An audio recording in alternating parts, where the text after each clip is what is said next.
todos. Nós, da última vez, ficamos de apresentar o outro caso de epilepsia. Trata-se do Marcelo, e a descrição nós temos em Missionários da Luz. Ele era portador de sentimentos elevados e generosos e acabara de concluir o culto do Evangelho no lar com seus familiares, com seus pais. E ele estava mergulhado em profundas vibrações de paz. O livro é No Mundo Maior. Houve um engano quanto ao livro Missionários da Luz, não temos outros casos. Então, Calderaro e André Luiz, eles cooperaram espiritualmente com as tarefas da noite que foram feitas, então, nesse culto do Evangelho no lar. O que acontece com Marcelo é que ele tem epilepsia também, como no caso anterior, só que a maneira como essa epilepsia se constrói ou é detonada é de uma maneira diferente do caso que nós vimos. Porque em vidas pregressas, Marcelo desmandou-se nos excessos de autoridade.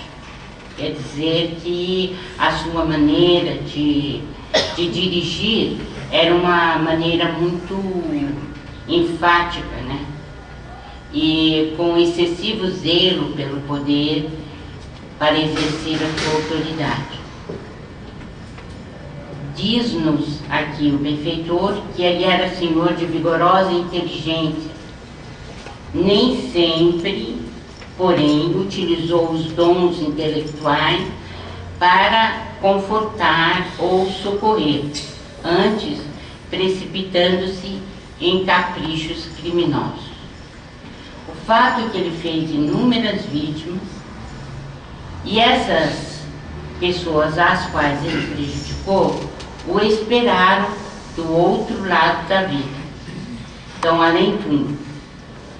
E a partir daí o retiveram nas regiões, né, mais sombrias, porque não lhe perdoavam os excessos, os desmandos e tudo mais.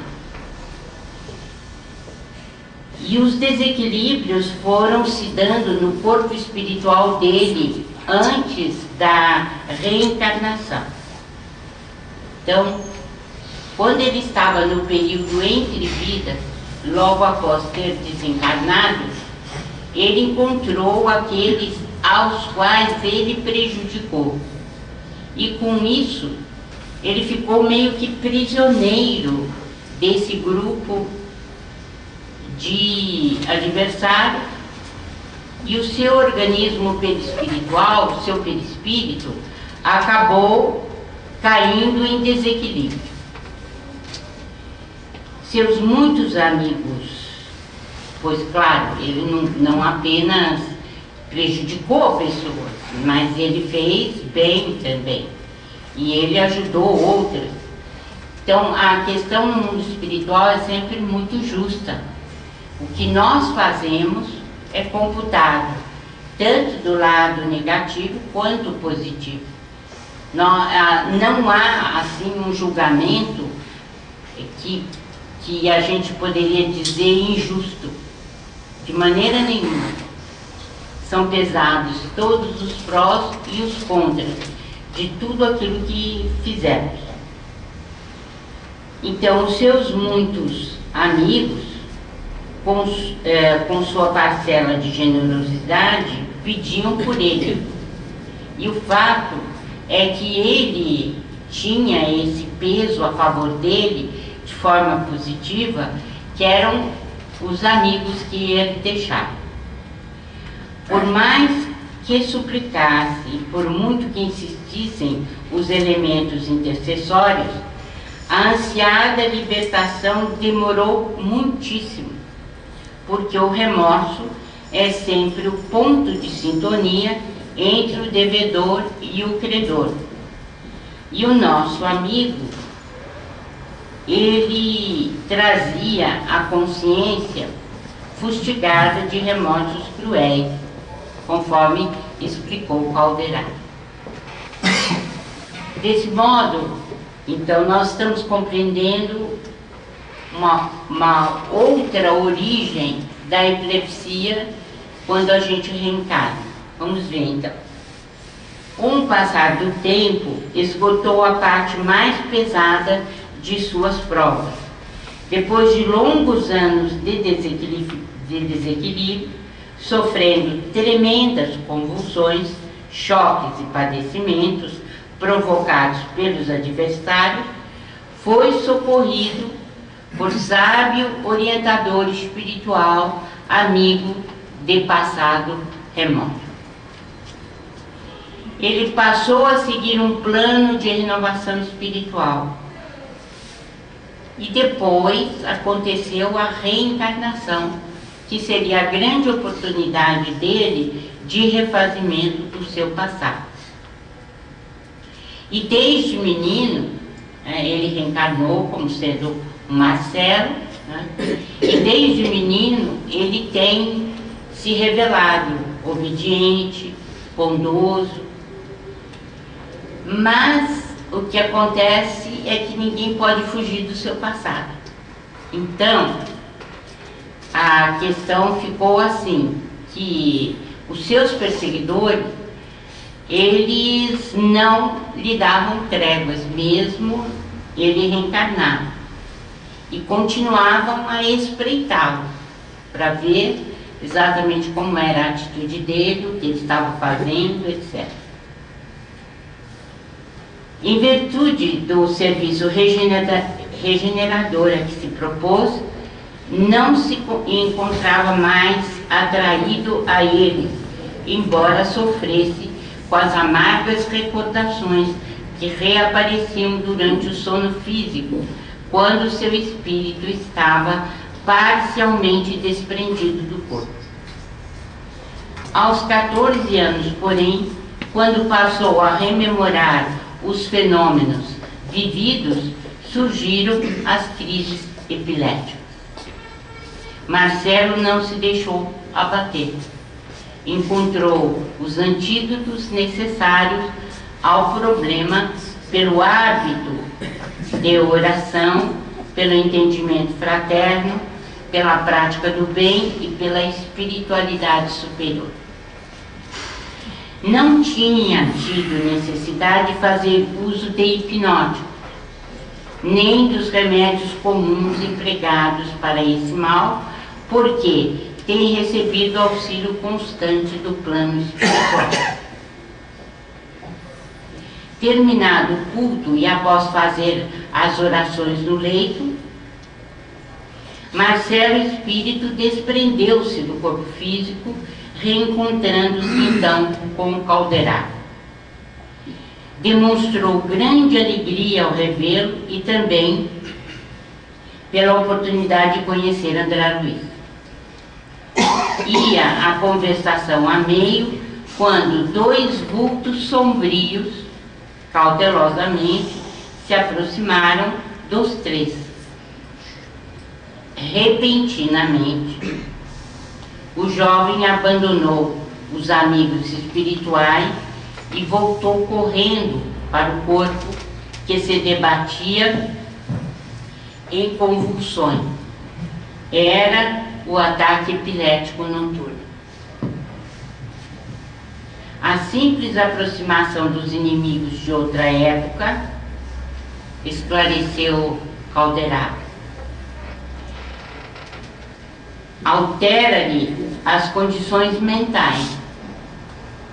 Receoso, aflito, torna o regresso à situação dolorosa em que se viu há muitos anos,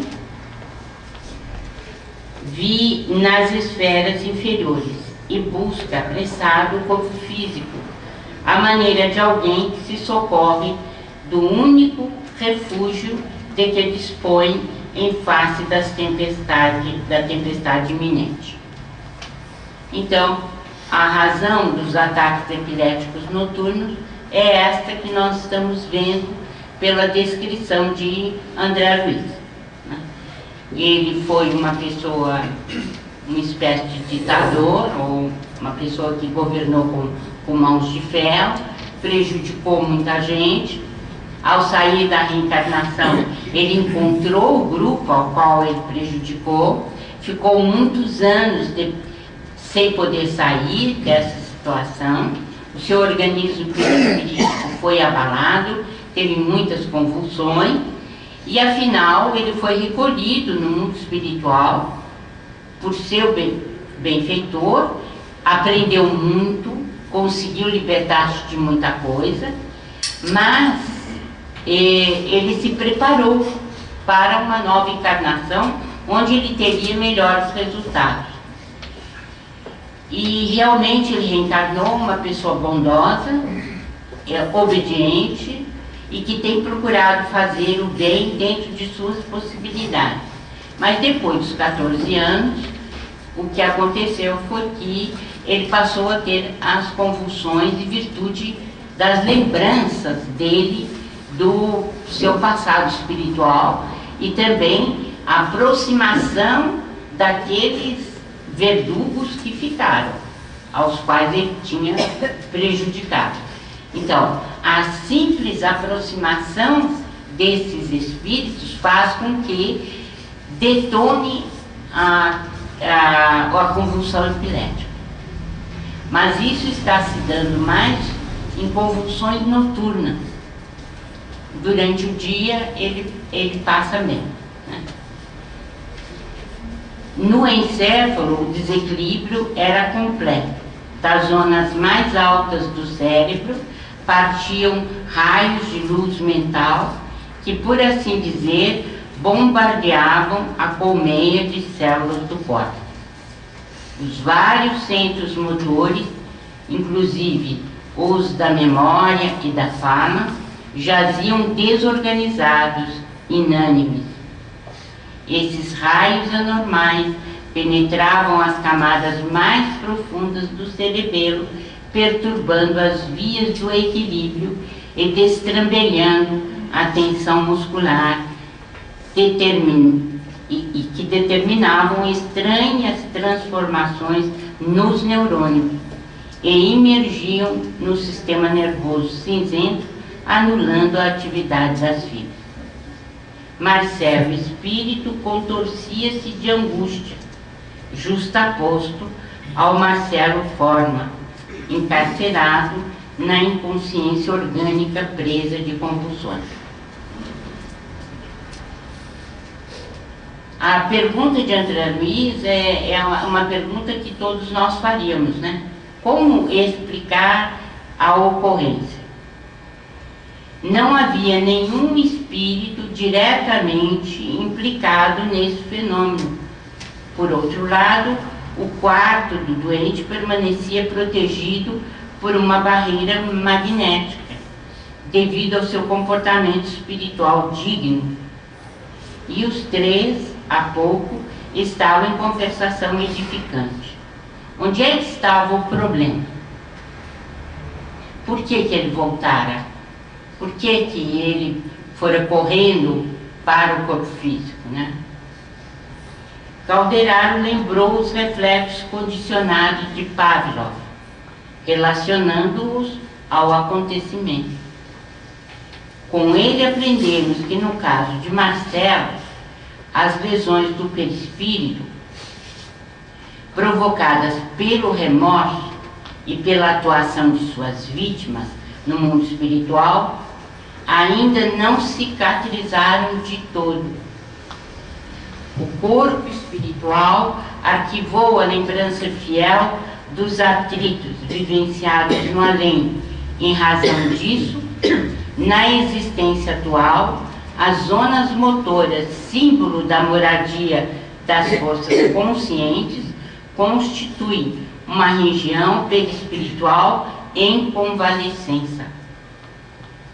Ao se reaproximar de velhos desafetos, o rapaz, que ainda não consolidou o equilíbrio integral, sujeita-se aos violentos choques psíquicos. Com isso, as emoções se descontrolam, desarmonizando.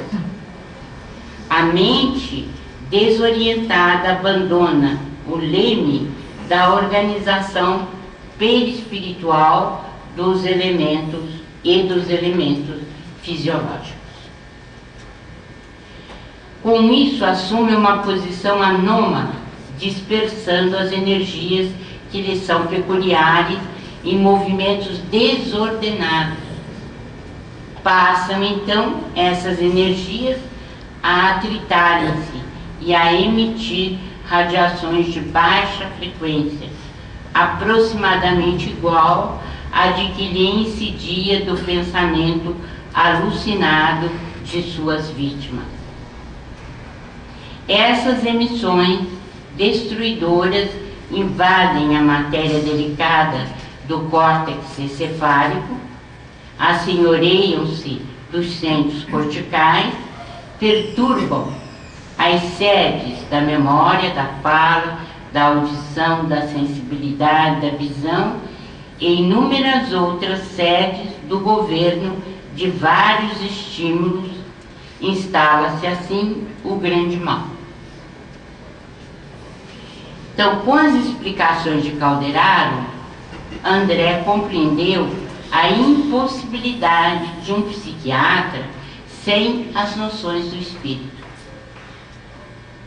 Porque se nós formos analisar do ponto de vista fisiológico, então nós vamos nos ater à administração de medicamentos. No entanto, no caso do Marcelo, pelo seu esforço de reabilitação, os espíritos são unânimes em afirmar que ele não deve fazer uso do medicamento porque ele está tentando uma recuperação do seu próprio problema e poderá ter êxito como ele tem tido até agora. Então, temos milhões de pessoas irracíveis que, pelo hábito de se encolerizarem facilmente, viciam os centros nervosos fundamentais pelos excessos da mente sem disciplina, convertendo-se em portadores do pequeno mal. Em dementes precoces, em neurastênicos de tipos diversos, ou em doentes de franja epilética que andam por aí, submetidos à hipoglicemia insulínica ou ao metrazol, enquanto isso, ao serem educados mentalmente para a correção das próprias atitudes internas no ramerrão da vida, lhe seria tratamento mais eficiente e adequado para regenerativo, pois é regenerativo e substancial, explicou o mentor. Aqui se trata exatamente da psiquiatria iluminada, de que nos fala André Luiz no livro Obreiros da Vida Eterna.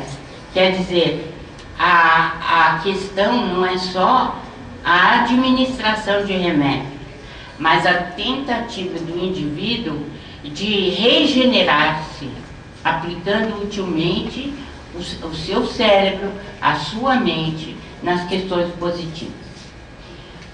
Como é que nós podemos entender os reflexos condicionados de Pavlov, de que ele fala aqui? O fato de Marcelo ter saído da outra encarnação e estar prisioneiro de um grupo de espíritos aos quais ele tinha prejudicado, e o fato de estar perante eles em dívida e, portanto, operando na zona do remorso, isso fez com que aquelas vibrações negativas que ele estava recebendo das suas vítimas repercutissem no seu corpo espiritual e ele passasse a ter essas convulsões no período entre vidas, em virtude dos choques que estava recebendo dessas entidades. O que destrambelhou, sem dúvida nenhuma, o seu maior órgão de manifestação, a mente do perispírito, que por sua vez passa para aquilo que conhecemos como sendo o nosso cérebro. A mente, né, que precisa da questão orgânica para se manifestar. Então, o que nós podemos entender? Quando se aproximam as entidades dele, são entidades às quais ele deve e com as quais ele permaneceu durante algum tempo no mundo espiritual, ele sente a mesma sensação do período entre vidas. Então a aproximação desses espíritos detona o aparecimento do grande mal ou do ataque epilético noturno. Por quê? Porque por reflexo condicionado ele vai morar ou vai habitar a mesma zona mental que ele tinha logo depois que saiu da última encarnação. Então nós estamos vendo que não há uma ação direta do espírito como aconteceu no exemplo anterior que eu dei, do Pedro. Lembram-se do exemplo anterior? Ali era um ataque direto, né? Uma briga corpo a corpo. Já aqui não é a mesma coisa. Esses espíritos detonam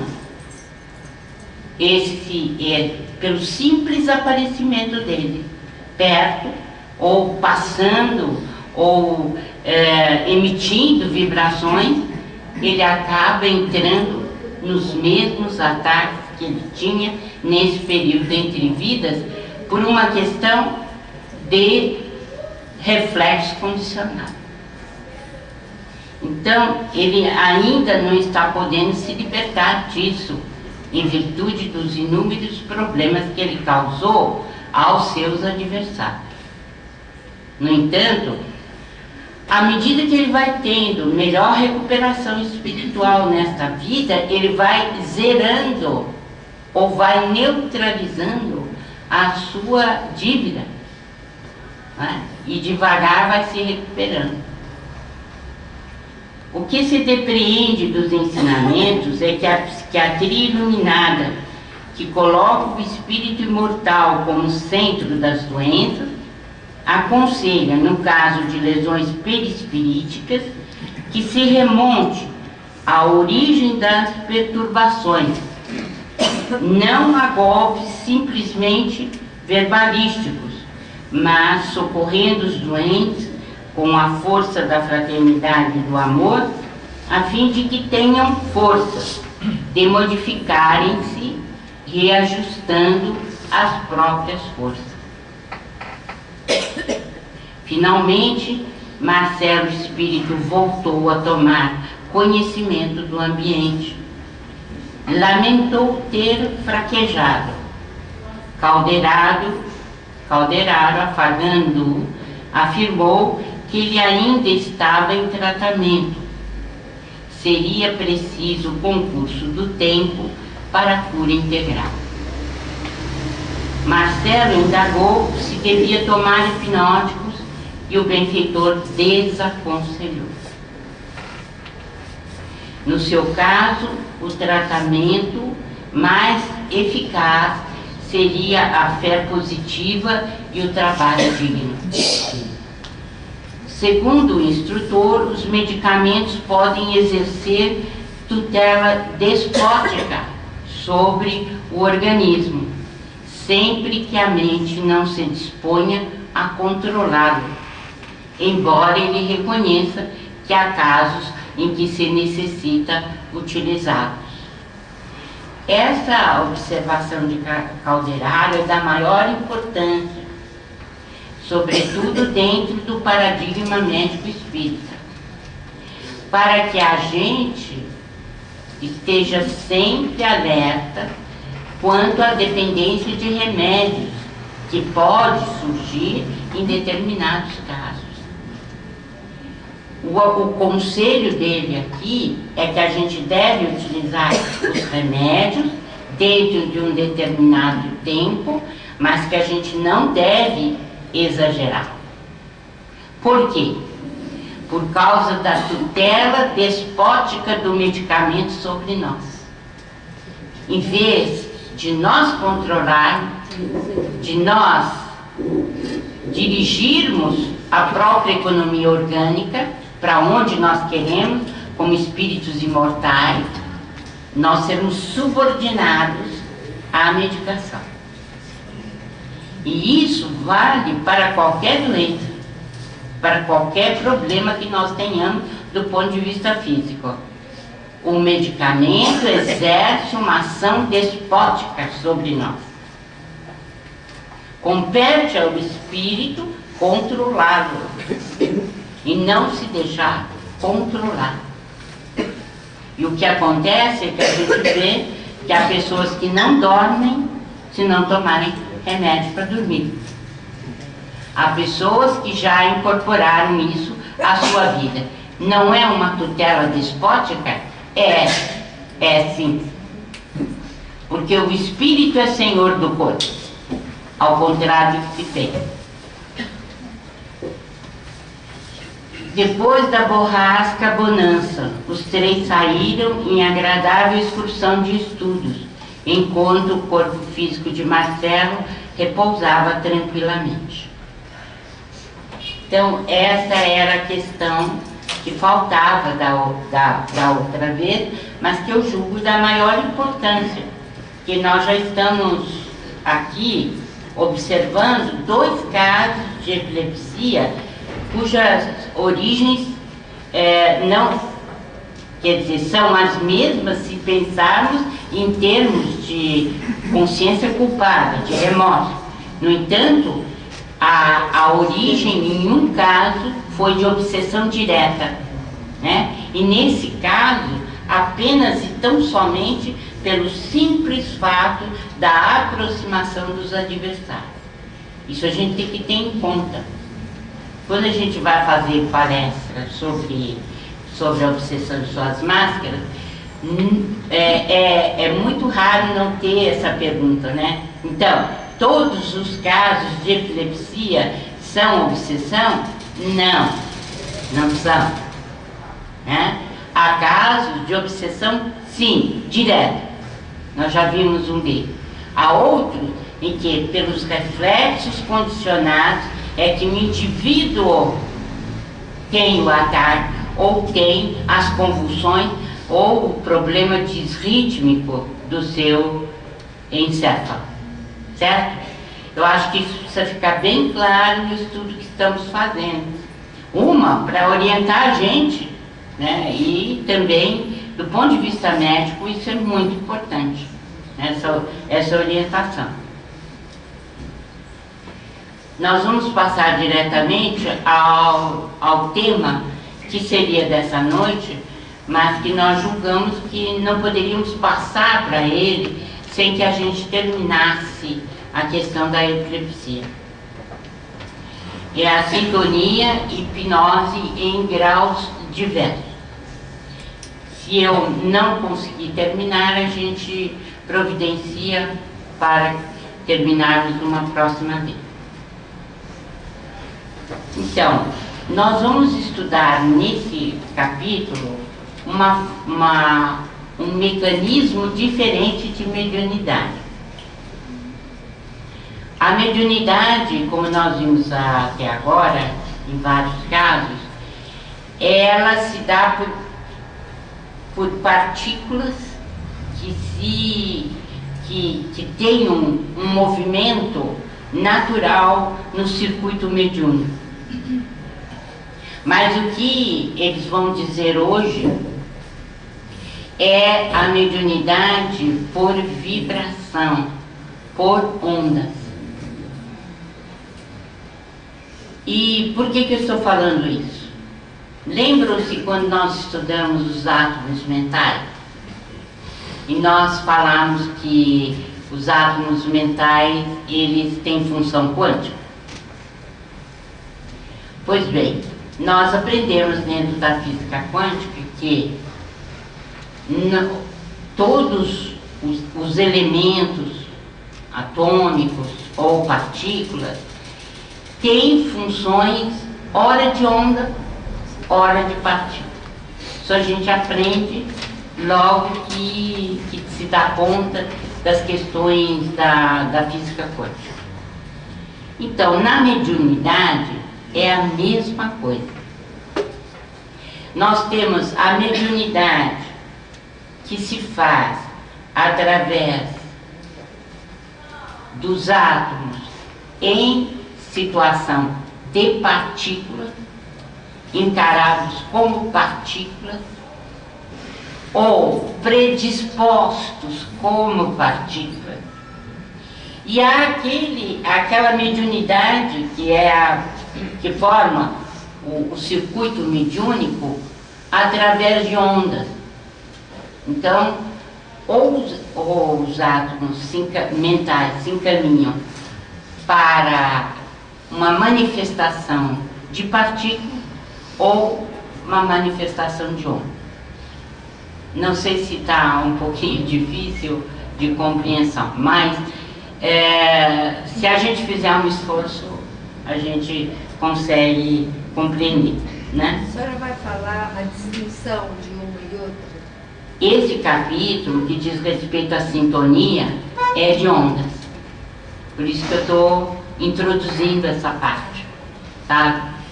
Então, nós vamos ver um caso que talvez então fique mais fácil a gente compreender, né? A licantropia parcial deformante, xenoglossia. Pode parecer assim um pouco, né, meio difícil, não sei o quê, mas não é tanto. No livro Nos Domínios da Mediunidade, no capítulo 23, nós temos um caso assim, que é estudado aqui nesse primeiro momento. Uma senhora vai até o centro espírita assistir a uma sessão de desobsessão. E num dado momento, esta senhora cai no chão. Ela não era médium da casa, ela estava ali como visitante. E ela cai no chão e começa a virar o corpo como se fosse um bicho, certo? No chão, virando, contorcendo-se no chão. Quando o André Luiz olha, não tem espírito nenhum ali ligado com ela, né? E o espírito está exercendo a sua ação mais à distância, né? Mas o que se dá é o seguinte: ela começa a falar num dialeto que ninguém estava entendendo, um dialeto que deve ser da Toscana, do século X, segundo o que o Aulus compreendeu. Agora, vocês imaginam, né, a especialização do Aulus, porque ela está falando num dialeto da Toscana, do século X, André Luiz não está entendendo nada, e o Aulus diz tudo a partir do que ela está falando. Agora a gente faz uma ideia, né, do absurdo que esse espírito sabe sobre mediunidade, né? Que a gente não tem a mínima ideia. No entanto, ele sabe interpretar ponto por ponto da comunicação mediúnica. Bom, então o que se deu é o seguinte: ela começa a falar num dialeto e o Aulus diz: olha, ela está falando num dialeto da Toscana do século X. Porque o espírito que está atuando sobre ela e que exerce um domínio severo e férreo sobre ela é o espírito de um hipnotizador. Ele hipnotiza com muita facilidade e ele foi um estrangulador, né? Mas ele estrangulou pessoas amando da própria médium, amando dela, quer dizer, de comum acordo, porque ele também não é assim tão maleável como se pensa, né? Então, era um terrível hipnotizador, auxiliado por vários companheiros que também desejam vingança, e utiliza a sugestão para humilhá-la. Então, ele exerce um hipnotismo sobre ela, ela se julga um animal, uma loba, e ela uiva como se fosse uma, e virando-se, coleando no chão, como se fosse realmente um animal. Diz André Luiz que se não fosse a proteção espiritual da casa espírita que ela frequenta, essa senhora já teria sido vítima integral de licantropia deformante. Vejo vocês o estado obsessivo dessa senhora. Então, André Luiz, como é natural, estava, né, bastante animado de separar o espírito dela, né, o obsessor. E como sempre, os mentores disseram para ele, vai com calma, porque a obsessão tem alicerces na reciprocidade. Então, esse é um assunto que eu tenho trazido frequentemente aqui e que não gostaria que vocês esquecessem. A obsessão, ela é alimentada pela reciprocidade. Não se pode, de um momento para outro, destacar o obsediado do obsessor. Isso não existe. Só quando os dois se perdoarem. Quando os dois entrarem num acordo. Antes disso, não. Não tem condições de sair. Então, essa história de mandar um obsessor para cá, para lá, e com a maior sem cerimônia, né, não tem absolutamente nada a ver com desobsessão. Pelo menos da maneira como nós entendemos que tem que ser a desobsessão. Então, o Aulus inteirou-se então, a partir da comunicação, que a desavença entre eles durava por mais de 1 milênio. Mais de 1 milênio. 1000 anos. Conseguiu decifrar também o dialeto da velha Toscana. Ele era um legionário de Hugo, o poderoso duque de Provença, da Provença, no século X. A entidade reportou-se ao saque de que participou nessa época, quando teve a infelicidade de assassinar os próprios pais para satisfazer a essa mulher que lhe compartilhava a existência. Agora eu pergunto uma coisa para vocês. Vocês, ou eu, ou alguém, entende realmente o que é obsessão?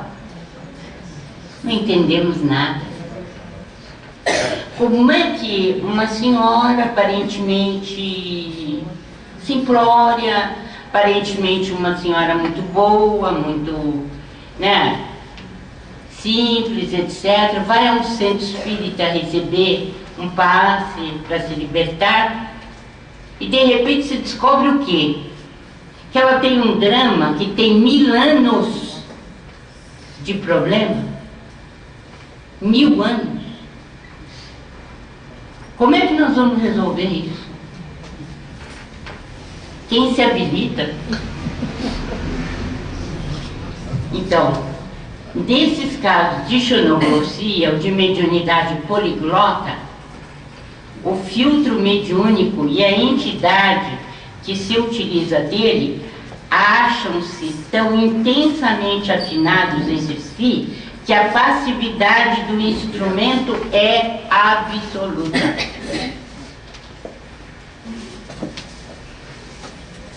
Então vamos mais, que é um dos casos mais interessantes que a gente pegou da coleção, né?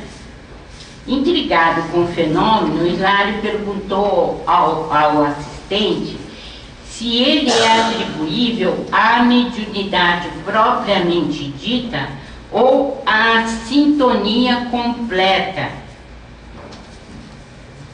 E o benfeitor informa: o problema é de sintonia. Portanto, aqui está, com todas as letras e com todos os ensinamentos, que a mediunidade não é a mesma e, portanto, a obsessão também não é. Porque existem as obsessões, né, cujo circuito mediúnico é por partículas, e existem as obsessões cujo circuito mediúnico é por ondas. Agora, não me perguntem porque eu não sei fazer a distinção.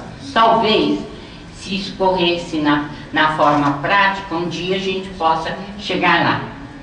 Mas isso é para aulos, para ele dar essa magnífica aula e nos domínios da mediunidade. E Hilário volta à carta. Contudo, se a doente não lhe houvesse partilhado da experiência terrestre como legítima associada de seu destino, poderia o comunicante externar-se no dialeto com que se caracteriza? E o benfeitor: Alves, positivamente não. Quer dizer, ela só tem fenômeno de xenoglossia com aquele espírito. Vejam a sutileza do que é mediunidade, do que é obsessão. Por que ela só tem fenômeno de xenoglossia com esse espírito? Por quê? Porque ela tem sintonia com ele e filtra aquela emissão. Sim, ela foi mulher dele. Ela foi mulher dele. E, ou bem, ou para o bem ou para o mal, eles estão tendo relacionamentos de mais de 1000 anos. É lógico que estamos falando de uma sintonia muito grande entre eles. Mas ela não vai ter xenoglossia com outro espírito. Vejam como é interessante isso. Por quê? Porque é o grau de sintonia de dois espíritos ao longo do tempo. Em todos os casos de xenoglossia, é preciso lembrar que as forças do passado são trazidas ao presente. Tudo isso através da pineal, viu, gente? Pineal que faz isso. Os desencarnados, elaborando fenômenos dessa ordem, interferem quase sempre, através de impulsos automáticos, nas energias subconscienciais, mas exclusivamente por intermédio de personalidades que lhes são afins no tempo. E aqui volto outra vez. Se a gente não tem afinidade, o espírito não tem liberdade para se comunicar inteiramente por nós. A verdade é essa. Quando um médium analfabeto se põe a escrever sob o controle de um amigo domiciliado em nosso plano, isso não quer dizer que o mensageiro espiritual haja removido milagrosamente as pedras da ignorância. Mostra simplesmente que o psicógrafo traz consigo de outras encarnações a arte da escrita, já conquistada e retida no arquivo da memória, cujos centros o companheiro desencarnado consegue manobrar.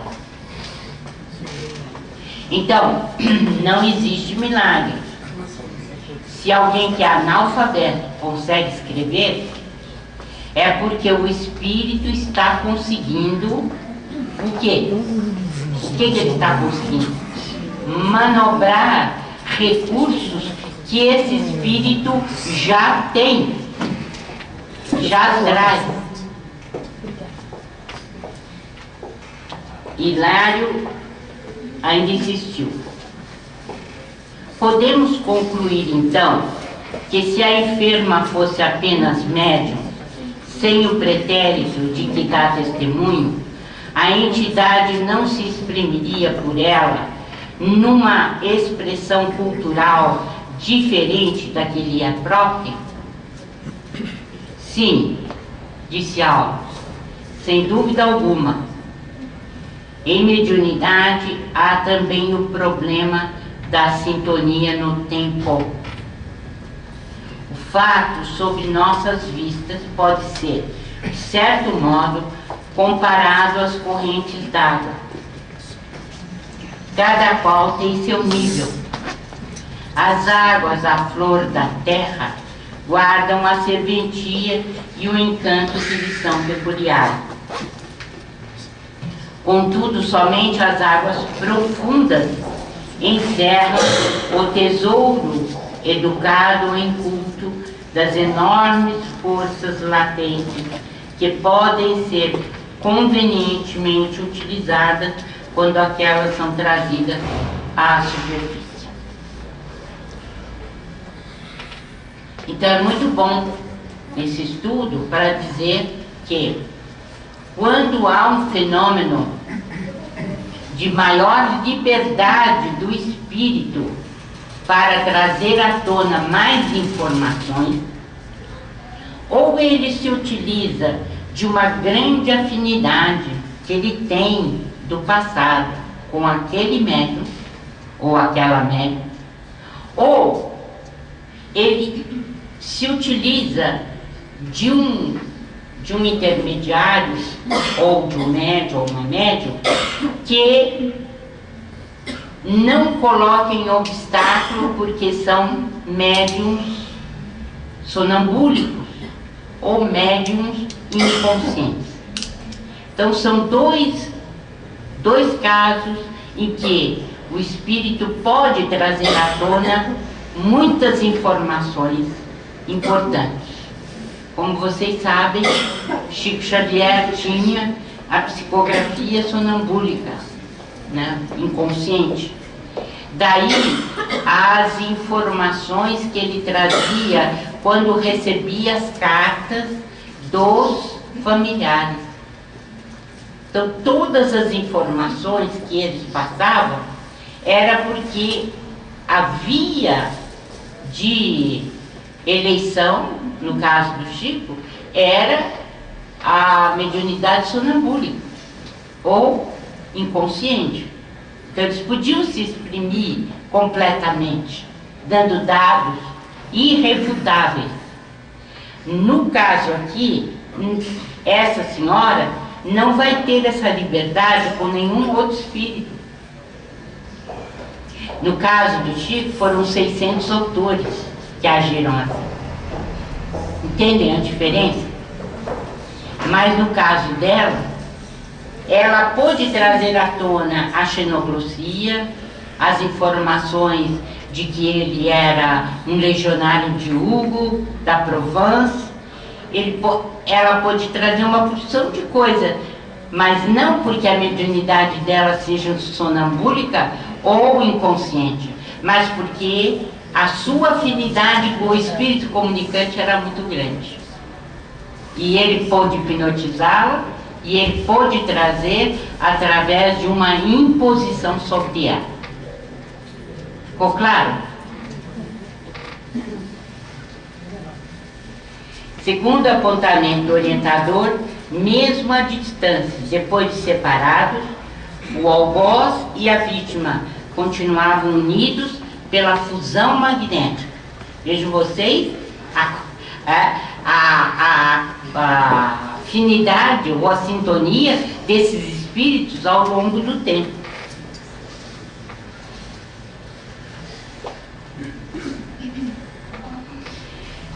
Quanto ao problema, o remédio definitivo para aquela dolorosa situação estava sendo providenciado. Que remédio era esse? Em breve, a doente e o verdugo tornar-se-iam mãe e filho. Mãe e filho, juntos vão seguir no trabalho redentor. Que maravilha, né? A questão da maternidade, que vem solucionar tantos casos, né?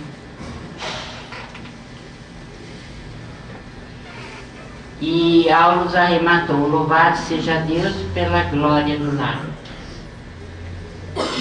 Esse caso de sintonia completa ilustra bem o grau profundo de hipnose, de conjugação de ondas, que permite a passividade absoluta e, consequentemente, o acesso aos arquivos onde se encontram registrados os fatos de vidas pregressas, trazendo as lembranças do passado no presente de forma inconsciente. Essa é uma conjugação no tempo. Quanto mais antiga a ligação das almas, mais fácil a realização do fenômeno. Então nós temos aí, né, uma orientação assim até sui generis, né, que você não encontra em quase nenhum livro e pode passar despercebido se você não se aprofundar bem na questão, né? O professor Torres Pastorino escreve: podemos então estabelecer um princípio: as comunicações telepáticas através da pineal pituitária. Pituitária é a hipófise, né? Se fazem por sintonia vibratória. E as fluídicas, ligações por fio, se realizam através dos chakras plexos, por magnetismo positivo ou negativo. Quem tiver técnica da mediunidade do Pastorino, leia. O livro é bom. Eu apenas coloco aqui que eu discordo do Pastorino numa coisa, né? Em nossa hipótese, o magnetismo poderá influir na incorporação, na ligação fluídica, mas não na inspiração ou intuição, que esta se realiza por simples recepção de ondas vibratórias. De tudo que eu li, foi o professor Pastorino que mais me impressionou no estudo dessas duas maneiras ou formas de mediunidade ou mecanismos de mediunidade. Foi ele que me impressionou. Ele tem mais estudos sobre a questão. Eu apenas discordo dele, está aqui, porque nos dois processos eu coloco a pineal participando da base, da forma decisiva da mediunidade. Ele não coloca nos dois casos, mas, segundo o que eu li de Alexandre, em Missionários da Luz, não há nenhuma manifestação da mediunidade sem que a pineal participe. Então eu me baseio mais em André Luiz. Bem, sinto muito, não vai dar para terminar o capítulo, mas uma revisão será necessária de obsessão oculta, obsessão durante o sono físico e a invigilância dos médios. Vai ser interessante a gente continuar isso aqui até a obsessão coletiva. Por quê? Porque os médiums, durante a noite, eles precisam vigiar bastante. Por quê? Exatamente por serem influenciáveis e por terem talvez uma atitude de invigilância que poderá levá-los a uma situação negativa. Vocês sabem que 2/3 da humanidade, quando dorme, 2/3 vão visitar que regiões? As sombras, as regiões sombrias. 1/3, se tanto, vai para regiões melhores. Agora, o médium é altamente influenciável. Então, essas questões que eu vou deixar aqui precisam ser revistas na próxima vez, para que os médiuns nunca deixem, né, de fazer sua leitura à noite, fazer sua oração, tentar ligar-se com seu mentor na hora da saída para o mundo espiritual. Porque nós temos nós estamos no fio da navalha. Ou podemos cair para a direita ou para a esquerda. Então eu preciso tomar bastante cuidado, e vocês vão ver aqui, na próxima vez, a questão da invigilância dos médiuns, sobretudo à noite, ao deitar. São casos tristes, difíceis, mas que indicam o quê? Que nós estamos muito mais sujeitos à influenciação do que nós podemos imaginar. Vão fazendo suas perguntas, porque vai ter uma aula, na aula próxima vai ter revisão. Além dessa última parte, mas vai ter revisão. Vamos trabalhar.